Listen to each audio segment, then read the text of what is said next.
In this video, we're going to take a look at section 5.5, which is on solving rational equations. To solve a rational equation, this is the process that we will follow. First, you will need to find the LCM of all the denominators on both sides of the equation. So very similar to what we were doing in 5.4, you're going to look at all the denominators involved, get the LCM of those denominators by factoring them first, taking each factor that occurs, raising each factor to the highest power. Most of the time that'll just be to the first power. Once you find the LCM, you will multiply it to both sides of the equation. Again, this is very similar to what we were doing in 5.4 to simplify the complex fractions. So instead of multiplying it to the top and bottom of your complex fraction, this time you're going to multiply it to the left and right hand side of your equation. But it's going to have the same effect, which is when we simplify, which is step 3, all the fractions should go away. And if all the fractions are gone, we should have an easier time solving the equation. So once you get rid of the fractions, solve the resulting equation. Something that will be a bit different in this section that we have not experienced yet in intermediate algebra is the type of equation you get could be one of two different types. And it's going to be mixed up. So it's not going to be, oh, these are over here and all these are over here. It's going to be mixed. Sometimes it'll come out linear as a linear equation in which you just get x by itself on one side of the equation. Other times it'll come out as a quadratic equation in which you will have to get 0 on one side and factor the other side like we did in chapter 4. So you have to be able to identify when it's that type of equation and then know what to do with it once you've identified what type it is. All right, so let's take a look at some examples. So this one's starting off a little easy here. We have y plus 6 over y equals -7. So step 1 is to find the LCM. This is what's easy about this problem. The rest of it's not so easy, but this part's easy. We want to find the LCM, which remember is our common denominator. And in this case, we only have one denominator. So that will be our common denominator. So the LCM in this case will just be y. It's the only denominator we have. And we should factor it if possible, but this doesn't factor. So that will just be our common denominator. Right.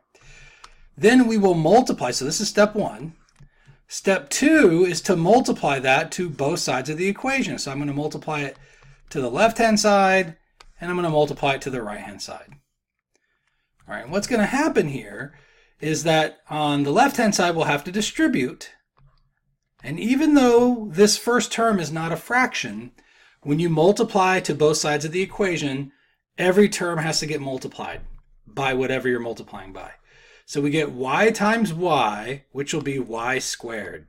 So even though it's not a fraction, even though I wasn't really concerned about that, whatever I choose to multiply by has to get multiplied to that as well. Then this will get multiplied to 6 over y. So we'll think of it as 6 over 1. Sorry, I don't know why I said 6. We'll think of this as y over 1. It gets multiplied to 6 over y. The reason we didn't think about it as a fraction in the first case is because we didn't need to. It was just y times y, which is y squared. But since it's now getting multiplied to a fraction, it helps to think of this as a fraction as well. So think of it as being over 1. We have a y on top, we have a y on the bottom. Those are going to cancel each other out, and we'll just have 6 left over. So we'll have the plus sign here, and then there will be a 6 left over from that fraction. Equals -7 times y, which is -7y. All right. And so now we've simplified, right? This is kind of step 3 right here. We multiplied by the LCM on both sides. Distributing it was the simplifying part, and this is what we get. Now we want to solve the resulting equation. I think that's step 4. I always forget the numbers on my steps. Let's go back and look. All right, step 4, solve the resulting equation. Because we have a y to the second power, that makes this a quadratic equation. And if it's quadratic, you can't just get y by itself on one side of the equation. The way you solve a quadratic equation is you get 0 on one side, and then you factor the other side. And so that's what we'll have to do here. So the easiest way to do that is to add the 7y back over to the left-hand side. So we'll have y squared, and you want to keep this in order from highest to lowest power, which is why I kind of put it here in the middle. We're just going to kind of squeeze it in the middle there. So we'll have y squared first, and then plus 7y, and then the plus 6 equals 0. All right. And then we will factor, right? This is how you solve a quadratic equation, get it equal to 0. Factor the other side. This is just like what we did in chapter 4. This case we can factor, since a is equal to 1, we can factor by looking for two numbers that multiply to 6 and add to 7, and that'll be positive 6 and positive 1. So it'll factor as y plus 6, y plus 1. Then we set each factor equal to 0, so we get y plus 6 equals 0, we get y plus 1 equals 0, and then we solve for y. So while I said this was an easy problem, it was still quite a bit of work, right? Subtract the 6 to the other side, we get y is equal to negative 6. Here we subtract the 1 to both sides, we get y is equal to negative 1. And we have two solutions. All right, so that's an example of how that process works. It's going to get a little more complex as we have more complicated denominators to deal with, but all the problems are going to follow the same steps. Let's take a look at another example. So the equation is 1/2 minus 7 over 9z equals 4 over 9 minus 1 over 6z. All right, so this one, there's not anything to factor, so that's a plus. That'll make it a little less work, but there are 4 denominators to consider here. So we have 2, we have 9z, we have 9, and we have 6z. So to find the LCM, first we'll consider the variable factors, of which there's only one, which is z. And so I need to have each variable factor that occurs in my LCM, so I just need to put a z here, since that's the only one. Raise it to the highest power that occurs, well, it's to the first power. Then we have to consider the numbers. We have 2, 9, 9, and 6. So the common denominator for 2, 9, 9, and 6 would be 18. It's a common number that all 4 of them could be multiplied up to. It's a common number that all 4 of them divide evenly into, however you want to think about it.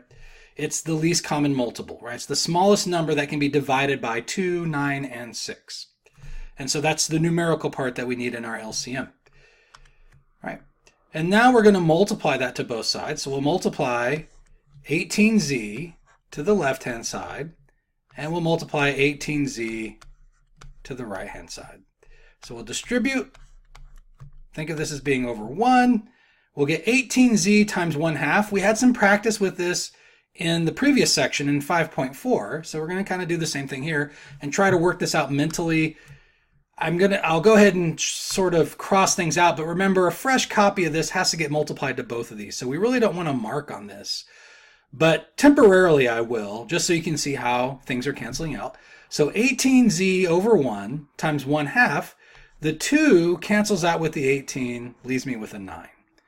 And so we'll get 9z times 1, which is just going to be 9z. So let me undo the marking there.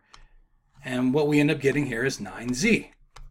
Minus 18z over 1 gets multiplied to 7 over 9z. What's going to cancel out there is the z's. The z's will cancel out. And the 9 will cancel out with the 18 and leave me with a 2. So I'll have a 2 left over from the LCM. It'll get multiplied to the 7 that was already here. So 2 times 7 will give me 14. So again, let me undo all those marks. And we'll get 14 here. So we get 9z minus 14 equals, think of this as 18, saying the wrong thing. Think of this as over 1. So 18z over 1, same thing we did on the left-hand side. And we'll do the same thing to the right-hand side. So if you're following along in the video, why don't you pause the video at this point and then try the problem out yourself. Try the right-hand side. I don't know why my words are getting scrambled all of a sudden. Try simplifying the right-hand side and then resume the video to see if you came up with the right result. So what should happen here is the 9 will cancel out with the 18 and leave me with a 2. The z's not going anywhere, so we'll still have the z here. So we have 2z that will multiply to the 4 that was already here. And so what we should get for the first term is 8z. Minus, when we multiply this to the second fraction, the z's will cancel out, and the 6 will cancel out with the 18 and leave me with a 3. So the z's gone, the 18's gone, we have a 3 left in its place. that'll get multiplied to the 1 that was already here. So 3 times 1 is going to give me 3. And that's what you get from that one. All right, so we'll get 3. All right, and so this is our equation. So let me enumerate my steps a little bit better here. So this was the second step, multiplying the LCM to both sides. This is the third step, which is simplify. And we end up getting an equation that has no fractions. And now the fourth step is to solve this equation. But this time, unlike the last example, we have a linear equation because the highest power of z is to the first power. And so that makes this a linear equation. And if it's linear, all you have to do is get z by itself on one side of the equation, get everything else to the other side. So I'm going to put z over here on the left-hand side. So I'll subtract the 8z from the right-hand side, bring it over here to the left-hand side. So we'll get z minus 14 equals negative 3. And then we will add 14 to both sides to get z by itself. And we'll get z is equal to 11. And that'll be my solution. All right, so this time we just get one answer. All right, let's take a look at another example. All right, now things are kind of heating up here, right? So this is a pretty complicated looking equation. We have y over y minus 7 plus y over y squared minus 49 equals y plus 8 over y plus 7. The first step here is to find the LCM. But this time, in order to find the LCM, we will have to factor one of these denominators. So what I would recommend doing is rewriting the whole problem with the denominators factored. We need to factor this. I'm just going to rewrite the whole problem over with that being factored. So I'll have y over y minus 7 still. That nothing to factor there, so I'll just copy it down. Plus y over, this will factor as y plus 7 times y minus 7, right? It's the a squared minus b squared formula that we've seen so many times. And again, here nothing factors, so we're just going to copy it down. Y plus 8 over y plus 7. Now we can find the LCM. We find every factor that occurs in our denominators, and the two factors that I can find here are y plus 7 and y minus 7. And the order you put those two in is immaterial. Whichever order is fine. If you put y minus 7 first and then y plus 7, that's perfectly fine. The second step is to multiply this to both sides of the equation. And here I'm going to use a little bit of a shortcut that I abstained from using on the previous couple of examples because it wasn't really necessary for those previous two. But here we're really going to be running out of space. We're doing a lot of writing. So here's kind of a cheap way of multiplying the LCM to both sides of the equation. I put parentheses around the entire equation like this. And then I multiply it by the LCM. Y plus 7 times y minus 7. So this will save me from having to do as much writing and keep the problem a little bit neater than what maybe we were encountering on the previous couple of examples. Right. It wasn't so bad on the previous ones, but this one really gets out of hand if you write that on both sides. It just gets even messier looking. And this really conveys the same idea, that we're multiplying the LCM to both sides of the equation. So think of this as being over 1. We're going to distribute it throughout the entire equation, so it's going to get multiplied to both the left-hand side and to the right-hand side. When this gets multiplied to the first fraction over here, what cancels out is the y minus 7. We have a y minus 7 on the bottom. It cancels out with a y minus 7 on the top. And what we will have left over is y times y plus 7. Right? We have the y that was already here times the y plus 7 that's left over from the LCM. All right, so I'm going to undo my marks and then write down the result that we just found. Y times y plus 7 is what's left over from that first term. Plus, a fresh copy of this gets multiplied to the second term. What cancels out here is the y plus 7 and the y minus 7, right? There's one copy of each in the numerator and the denominator, so they both cancel out. And so what's going to be left over from this second term is just a y. There's nothing else left over from the LCM. So again, let's undo our marks because a fresh copy has to get multiplied to the right-hand side. And the result from this term was that there was just going to be a y left over. Equals, for the last fraction here on the right-hand side, the y plus 7s are going to cancel out. And so what I'll have left over is a y plus 8 times a y minus 7. Right, and so those will cancel out and we'll have y plus 8 left over times y minus 7. All right, and so that was the third step, simplifying this to get this equation, which we now want to solve. Now, if you jump the gun on this, you might get the wrong impression about the type of equation you're dealing with. This is not linear, even though it might look like it initially, because you look at, well, all the powers of y are to the first power, right? And I just said a moment ago that if that was the case, it was a linear equation. But here we need to simplify first before we make that determination. We want to simplify these parentheses, and so what we'll do is distribute the y into the parentheses here. And over here we're going to have to FOIL, F-O-I-L.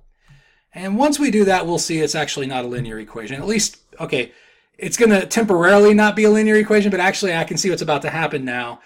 The y squareds are going to cancel out, and it will go back to being linear. But you don't want to make the judgment too soon, right? Because it can kind of change depending on how things progress. So we distribute the y. We get y squared plus 7y from that. Plus we have this y that we just copied down. Here when we FOIL, we'll get y squared, minus 7y plus 8y minus 56. Right. And so then we'll combine like terms. So I'll continue up here. I think this will be enough room over here. We'll have y squared plus 8y, right? We'll combine these two together equals, we'll have y squared plus y minus 56, right? From combining those two together. Now, it looks like it's quadratic, right? We have a y squared here, we have a y squared here, the highest power is 2. That looks like a quadratic equation, which means we should get 0 on one side, factor the other side.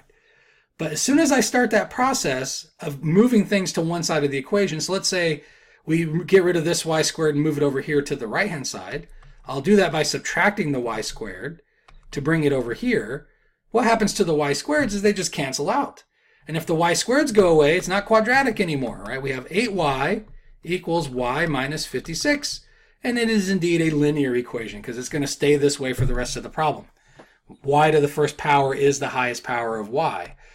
So to solve this equation, we just need to get y by itself. So I'll subtract the y over here to the other side, and I thought this would be plenty of room here, but I'm running out of room. So we'll get 7y equals negative 56. I'm sorry, it's kind of shoved together there. And then we will divide by 7 on both sides. So divide by 7. Whoops, that wasn't good. All right. Oh, it's not letting me change it. I kind of moved the recording window, so I apologize for that.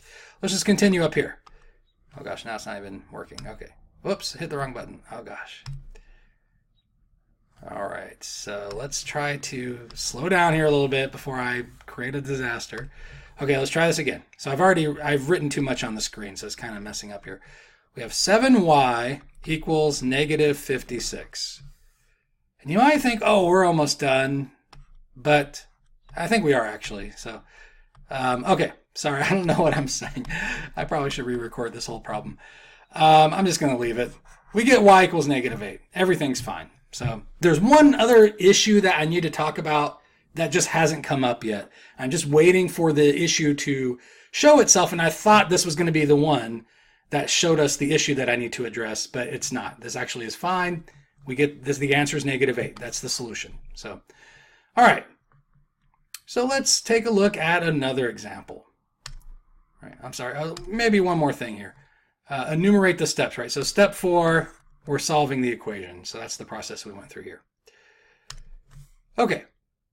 Maybe this will be the one that has the issue that I need to talk about. If not, I think I have one more example after this.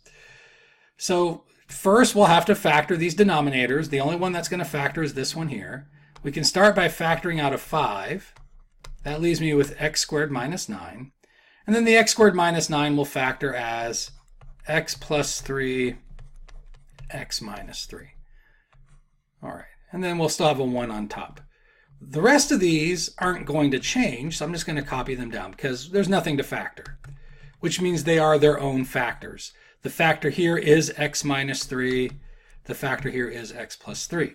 So to find the LCM, we'll take each factor that occurs. We have x plus 3 as a factor, and we have x minus 3 as a factor. Raise each one to the highest power that occurs. They're all to the first power. We also have a numerical factor, which needs to also be included in our LCM, and it's just the number 5. There's no other numbers. There's no other numerical factors. You might say, wait, what about the 3? The 3 is not a factor, right? It's a term that's part of this factor, which is already being included up here. If we had something like this, then we would need to think about this 3 as well, and we'd have 5 and 3 to consider. But without an extra numerical factor there, the only number we have to deal with here is 5. So the common denominator for 5 would just be 5. And so we need to have a 5 in our LCM as well. And so that's the first step, finding the common denominator. The second step is to multiply it to both sides of the equation. So we'll have 5 times x plus 3 times x minus 3. And we will distribute this to both sides of the equation. All right, so remember, it's going to go to both the left-hand side and the right-hand side. Think of this as being over 1. When I multiply this to the first fraction, oddly enough, everything cancels out, right? We have the 5 cancels out with the 5. The x plus 3 cancels out with the x plus 3. The x minus 3 cancels out with the x minus 3. Now, if everything cancels out, it doesn't just mean it disappears, right? What's going to be left over is still a 1. We have a 1 here in our numerator, and that will still be left behind, even though everything else is getting canceled out. So we'll have a 1 left over here. So let me undo the marks I made, because we need a fresh copy to multiply to the other terms. But what we have left over from this first term is just a 1. And then we'll have a plus sign because of that. And then here what's going to happen is the x minus 3's will cancel out. And what I'll have left over is the 3 that was here to begin with, times the 5, times the x plus 3. So the 3 and the 5 will multiply together to give me 15. And then we'll have an x plus 3 being multiplied to that. Right, so that's what will be left over here. We'll have 15 times x plus 3 equals, see if you can figure out this one. So pause the video, try to figure out what the right-hand side of this equation should look like, and then resume the video to see if you had the right result. So what you should get here is the x plus 3's are going to cancel out. And what will be left over is the 6 that was here to begin with times the 5. 6 times 5 would be 30, and then an x minus 3. And so we'll have 30 times x minus 3. This one, there's no confusion whatsoever. It's definitely a linear equation. So I guess let me number my steps again. So that was step 2. Step 3 was simplifying. Step 4 is to solve this equation. And this is linear, right? It's x to the first power, and even when we distribute, it's not going to change. It'll still be x to the first power. It doesn't become x squared at any point. And so this will be linear all the way through. So we'll distribute the 15. Sorry, it's supposed to be an arrow. We'll distribute the 30, and so we'll get 1 plus 15x plus 45, right? 15 times 3 is 45, equals 30x minus 90. All right, so we need to finish solving this equation. Maybe I'll use the trick I used on the last couple of videos to give myself a little more room. Let's see if I've gotten the hang of it. So I'm going to snap a picture of this. Oh, the 9's getting cut off a little bit, but that's okay. And we'll put it on a new page, and we'll move this up here, and so now we'll have room to finish the problem. All right, so what we're going to do is first we'll combine like terms. All right, so we have 1 and 45, so that gives me 15x plus 46 equals 30x. Remember, that was a 90 here. The 9 got cut off, so minus 90. We want to get x to one side of the equation because it's linear. Get everything else to the other side. So I'm going to subtract the 15x over to the right-hand side. So we'll get 46 equals 15x minus 90, right? Because 30 minus 15 gives me 15. Then we will add the 90 to the other side. So we're going to get, what is this going to be? 6, and that's going to be 13, right? So 136 equals 15x. And still, the issue that I'm looking for is not happening here. So everything just works out fine, which is what you want. You don't want issues, but there are issues on some of these problems, I promise. We just have not come across the issue that I'm referring to. So we get this kind of bad fraction, which it reduces, but I still think the answer is a fraction. So it looks like we can divide a 3 out of both of these, right? And so I can reduce this by 3. So I'll divide a 3 from the top and the bottom. And what I'll get on top is 4, Can I divide by 3? No, I can't. I don't know what I'm saying. Oh, gosh, this video is going to be embarrassing for me. I made too many mistakes. Sorry. Now, the trick I use for dividing by 3 is if the digits add up to a number that can be divided by 3, the original number can be divided by 3. And I was thinking this added up to 9, but it actually adds up to 10. And so it cannot be divisible. It cannot be divided by 3. And so, in fact, I guess this doesn't reduce because 5, it doesn't divide by 5 either. So that's it. This is my answer right here. So I apologize for that. It doesn't reduce, but you should try to reduce it if possible. All right, and so that'll be the solution. So let's take a look at this last example here. Hopefully this has the thing. In fact, it's in the directions. I didn't see if it was in the previous one. Let's look. Yeah, it was there as well. So the directions have this exclamation. It's like a real serious message. Don't forget to check. So the issue I keep referring to is sometimes these equations can produce answers that don't actually work in the original equation. So it's not the equation that produces that, but the process we're using can produce answers that don't actually work. So it's not just advice here that it's a good idea to check to see if you got the right answer. It's necessary to check. I just haven't mentioned it yet because the previous problems, it hasn't been an issue. So hopefully this one will illustrate the issue that we might come across and inform you why we have to check our answers on these problems. So we're going to start with factoring, just like we have on the last couple of problems. Rewrite this problem, 6z plus 7 over z minus 2 equals 76 over z plus 2 times z minus 2 plus 6z minus 7 over z plus 2. So again, we factor this using the a squared minus b squared formula. Then we will find the LCM of all the denominators here. We have z plus 2 as a factor, and we have z minus 2 as a factor. So we find all the factors that occur, and it's only these two, and there's no other numbers or anything, so this one's actually kind of a nice one. That's the common denominator right there. Raise each one to the highest power that occurs, well, everything's to the first power. So now step 2, oh gosh. Step 2, we will multiply. I'm sorry, I keep grabbing I have this border within which the video is being recorded, and I keep accidentally clicking on that border, so it keeps moving it. So I apologize if it's messing up the video. We're going to multiply the LCM to both sides of the equation. Again, we're going to kind of write it. I call this the lazy way of writing it. So instead of actually writing it on both sides, I just put the whole equation in parentheses, multiply by the LCM here. All right, think of this as being over 1. We'll distribute, multiply it to each term on the left and the right-hand side. What's going to happen with the first term over here on the left-hand side is the z minus 2's will cancel out, and I'll have 6z plus 7 times z plus 2. That's what's going to be left over. I'll have to put that in parentheses since it's getting multiplied by the z plus 2. And so let me undo the marks here.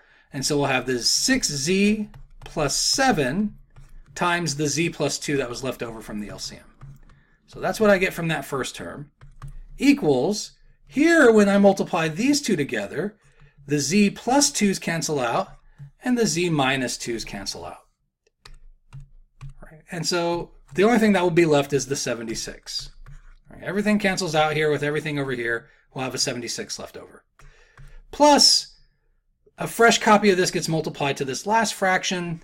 The z plus 2's cancel out. We'll be left with 6z minus 7 times z minus 2.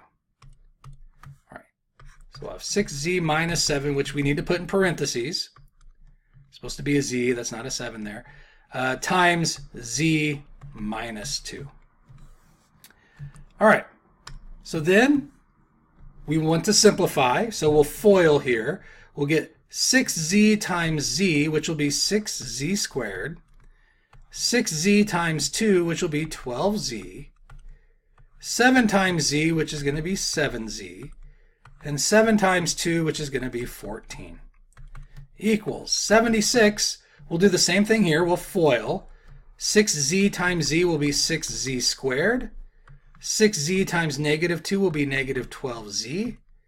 Negative 7 times z will be negative 7z. And negative 7 times negative 2 will be positive 14. All right, so we're kind of out of room here, but what I can do before we copy this over to a new page is we can talk about what combining like terms is going to look like. I don't know, I guess I'm kind of out of room for that too. Let's just copy it over to a new page. All right, so I'm going to snap a picture of this. Sorry, I have to talk myself through it. Okay, I messed up on that, didn't I? Let's see if I can just make that go away. No, okay, close that out. Let's try it again. We'll need a bigger area here. I still messed it up. Okay. Oh gosh, I'm really embarrassing myself in this video. Okay, let's start like way up here. Okay, it's going to capture some stuff we don't want.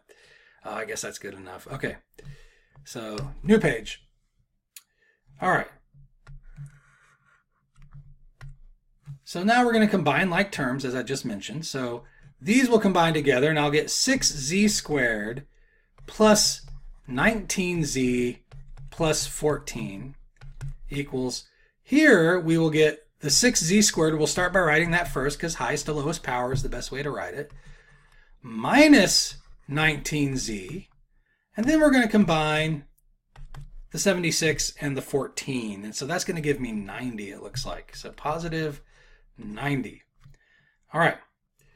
Now this looks like it's quadratic, and that's how I would proceed at this point because I'm seeing it's to the second power. But as soon as I go to get 0 on one side, I realize the z squareds actually cancel out, right? 6z squared, we'll subtract that over to the left-hand side. The z squareds cancel out from both sides of my equation. So it's actually not quadratic after all. It's going to be 19z plus 14 equals negative 19z plus 90, which is now a linear equation because all the variables are to the first power. So to solve this equation, we want to get z by itself, move everything else to the other side of the equation. So I'll start by adding 19z over to the left-hand side. So this is going to give me 38z plus 14 equals 90. That's what's left over here. And then we will subtract the 14 to the other side. And so I'm going to get 38z equals, subtracting the 14, I think takes me back to 76, doesn't it? So we'll get 76. And then we'll divide by 38 to get z by itself. And we get z is equal to 2. Finally, we get to the kind of example where we have an issue. So if this is what you type in the Math Excel, if you say, okay, the answer is 2. You plug it in the Math Excel is going to tell you, sorry, that is actually not the correct answer because 2 actually does not even work in the original equation. The problem with 2 as an answer is that if I plug in a 2 here for z, what am I going to get? I'm going to get 2 minus 2, which is going to give me a denominator of 0, right? And so I'll have 0 here over, if I plug in 2 up here, I would get, 12 plus 7, which will be 19. It doesn't matter what you get up here. Anything divided by 0 is undefined. Right? We've talked about this before. It has to do with the domain, right? You can't divide by 0. It's not allowed. It breaks the equation. It doesn't produce any kind of useful result. It's undefined. So 2 actually does not solve this equation. It breaks the equation. And what that tells me is because this is the only possible solution. The only thing that z could possibly equal in this equation is 2, but it turns out that's not a valid answer because z is not allowed to equal 2. I have to throw this one out, and since I have no other options, that tells me this equation has no solutions. And so for this one, we'll say no solution to this equation. So all of that work wasn't a big waste of time. Sometimes I feel students think that. They think, I did all that work and it was just no solution. But showing an equation has no solution takes work. It's not the easy answer that a lot of people like to think it is. You have to prove it. You have to show beyond a shadow of a doubt that this equation cannot be satisfied under any circumstances. And that's what we've done here. We went through this process. We found the only possible number that could satisfy this equation is 2, but 2 doesn't actually work in this equation. So we have to throw it out. And because there's no other possible options, that means this equation cannot be satisfied. There's no solution. There's no way for this to come out true. And that's a pretty, a pretty major result to have. The other number that would not possibly work here, because there's actually 2 numbers that are off limits. So something you might want to do on these problems is before you get started, make a mental note. what numbers are not going to work in this equation, right? 2 isn't going to work because that would make this denominator a 0. And because of this denominator, -2 is not going to work. And so I would not be able to accept that as an answer either. So if that had shown up, I would have had to throw that one out too. And this denominator has the same two restrictions. -2 and +2 both do not work in this denominator. So it's the same ones that we had over here. Going back to the previous examples, the reason I didn't really talk about this is because it wasn't relevant. So here, and it's because I did what I just suggested to you. I made a mental note when I started the problem. What numbers can I not accept here as solutions? For this denominator, x cannot equal 3. Under no circumstances can that be allowed to be a solution because it makes me divide by 0. For this problem, x cannot equal -3, right? It's not for this problem, but for this denominator, right? So 3 and -3 are off limits in this equation, but it wasn't relevant because we didn't get those suggestions, right? We didn't get that as a possible solution, so it wasn't really anything we had to, take note of. I shouldn't say that. It wasn't anything that, you still want to take note of it, but it wasn't anything that we had to respond to, right? So the two numbers I could not accept as solutions here were 3 and -3, but since I didn't get that as an answer, it was a non-issue. That's a better way to put it. This denominator had the same limitations, right? -3 and +3 don't work in this denominator. It's the same two as these right here. Just going back to the rest of the problems to show you that it wasn't an issue, right? This one, see, I thought the answer was going to come out 7 or -7, but it came out as -8. So we barely missed it there. But the answers that I could not accept here are 7 and -7, right? This denominator cannot accept -7 as a solution. So those are the numbers that I was on the lookout for. And if I saw one of those numbers come up, I was going to have to throw it out. Thankfully, we didn't get one of those numbers. We got -8, so everything was fine. So on and so forth. You can go back and check the previous problems, and that was the issue in all the previous ones, is we didn't have a number that would make us divide by 0, so there was no issue. Right. All right. Sorry, I feel like I'm losing my train of thought. There's one more topic to talk about in this section, and I have a few examples of this, but this is actually the easier type of problems in the homework. It's the case where you can cross multiply. So you don't have to find the LCM. You just jump right into setting up your equation and solving it. Cross multiplying can only be applied when the equation has the form of just one fraction on the left-hand side equals just one fraction on the right-hand side. It can't have anything else going on except one fraction over here and one fraction over here. And if that's the case, you can use this shortcut called cross multiplying. All right, so for example, in an equation like this, we have one fraction on the left-hand side, one fraction on the right-hand side.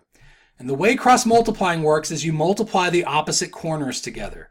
So I'm going to take the x minus 7, which is in the upper left-hand corner, multiply it to the 5, which is in the bottom right-hand corner.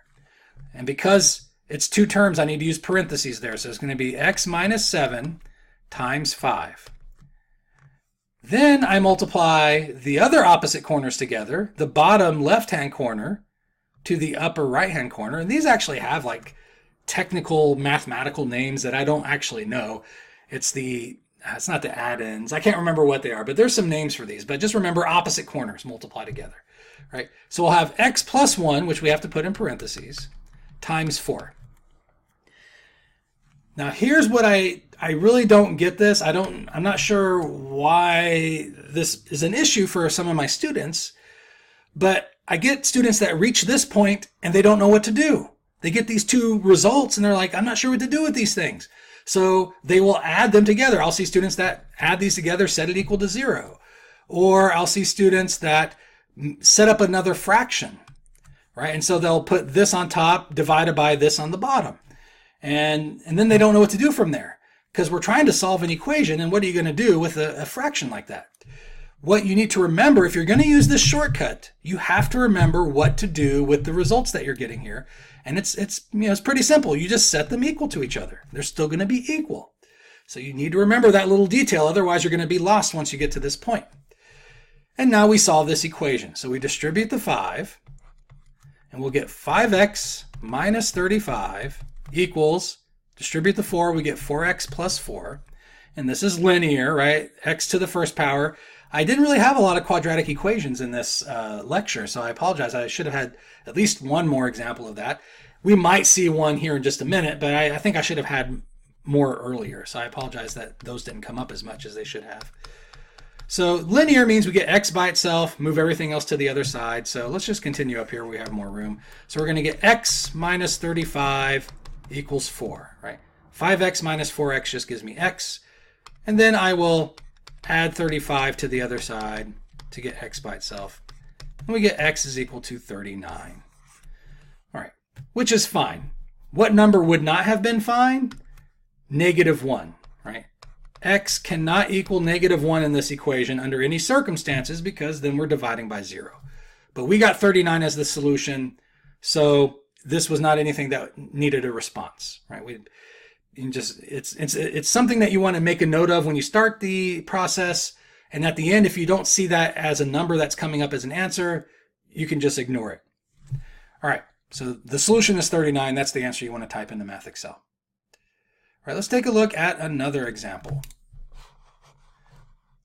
All right, so we're going to go ahead and cross multiply to solve this equation as well because it fits the right format. It's one fraction on the left-hand side equals one fraction on the right-hand side. So we're going to multiply the opposite corners together. We have x minus 7 times x minus 9. We'll put parentheses around both of those. So x minus 7, whoops, kind of writing funny there. X minus 7 times x minus 9. And then we'll multiply the other opposite corners together. And so we'll have x minus 9 times 2. Right. Then we'll multiply this out. So we'll have x times x, which is x squared. X times -9 is -9x. -7 times x is -7x. -7 times -9 is +63. Equals, on the right-hand side, we will distribute the 2, and we'll get 2x minus 18. This time, the equation is most definitely quadratic. The highest power is x squared, and it's not going to get canceled out by anything else. And so because it's quadratic, we want to get 0 on one side, factor the other side. Before we start that, we'll go ahead and combine like terms. We'll get x squared minus 16x plus 63 equals 2x minus 18. To get 0 on one side, it'll be easier to 0 out the right-hand side. So we'll subtract 2x from both sides. We'll add 18 to both sides. And we'll get 0 on the right-hand side. So we'll have x squared minus 18x plus, well, this is going to be kind of a big number here, 1. It's going to be 81. Not too bad. 81 equals 0. All right. Then we will factor. And this one is kind of an interesting one. It factors as x minus 9 times x minus 9. Right? Get the same factor twice. Two numbers that multiply to 81 add to -18. Right? -9 and -9. And so really, we're just going to get the same answer twice. Right? We're going to get x equals 9. But before we jump into typing that in the Math Excel, or before we move on to the next problem on our exam that we take on this material, you want to make sure you check. So the directions say up here, don't forget to check. And you should have maybe made a mental note of this at the beginning of the equation. What number can I not accept as a solution here? It's 9, right? In fact, it's the only number that doesn't work. It's the only number that could not possibly work in this equation, and that's the number that we happen to get here.